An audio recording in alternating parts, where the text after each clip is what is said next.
Hi friends, welcome to our channel. இன்றைக்கி என்ன video பார்க்க போகிறோன்னா, உளுந்து வடை ஹோட்டல் ஸ்டைலில் எப்படி செய்கிறதுன்னு பார்க்கலாம்.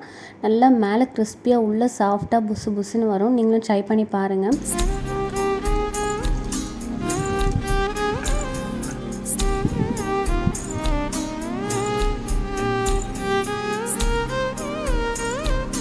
அதுக்கு நான் 2 டம்ளர் அளவுக்கு உளுந்தம்பருப்பு எடுத்து ஊற வச்சுருக்கேன். ஒரு 1/2 hour மட்டும் ஊறினா போதும். அதுக்கு தேவையான வெங்காயம், பச்சை மிளகா, கருவேப்பிலை, கொத்தமல்லி எல்லாமே கட் பண்ணி வச்சுருக்கேன்.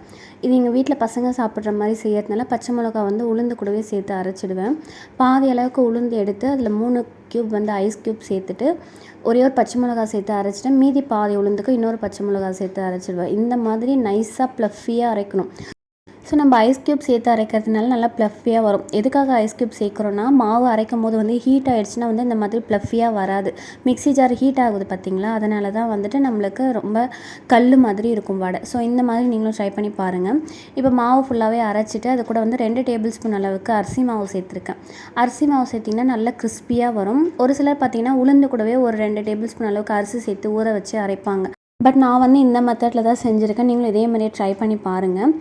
மாவு அரைச்சதுக்கப்புறமா ஒரு பவுலில் ட்ரான்ஸ்ஃபர் பண்ணிவிட்டு அதை நம்ம கட் பண்ணி வச்சுருக்கோம் பார்த்திங்களா, வெங்காயம், கருவேப்பிலை, கொத்தமல்லி எல்லாமே சேர்த்து நல்லா மிக்ஸ் பண்ணிவிட்டு தேவையான அளவுக்கு உப்பு சேர்த்து நல்லா கலந்து விட்டுருங்க.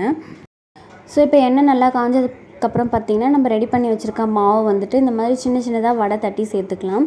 ஸோ ஓரளவுக்கு குக் ஆனதுக்கப்புறம் திருப்பி விட்டு வேக வச்சு எடுத்துக்கோங்க. அப்போ தான் அந்த ஷேப் மாறாமல் அப்படியே இருக்கும். ஸோ இப்போ பார்த்திங்கன்னா கோல்டன் ப்ரௌன் கலர் ஆனதுக்கப்புறமா எடுத்து சர்வ் பண்ணோன்னா சூப்பர் டேஸ்ட்டாக இருக்கும். நீங்களும் இதே மாதிரி மெத்தடில் ட்ரை பண்ணி பாருங்கள். நான் 2 டிப்ஸ் ஷேர் பண்ணியிருக்கேன். நீங்களும் இந்த டிப்ஸை மறக்காமல் ஃபாலோ பண்ணிவிட்டு எப்படி இருக்குன்னு கமெண்ட் பாக்ஸில் சொல்லுங்கள். இந்த வீடியோ பிடிச்சிருந்தால் லைக் பண்ணி சப்போர்ட் பண்ணுங்கள். நம்ம சேனலை மறக்காமல் சப்ஸ்கிரைப் பண்ணி வச்சுக்கோங்க. நம்ம நெக்ஸ்ட் வீடியோவில் பார்க்கலாம். பாய்.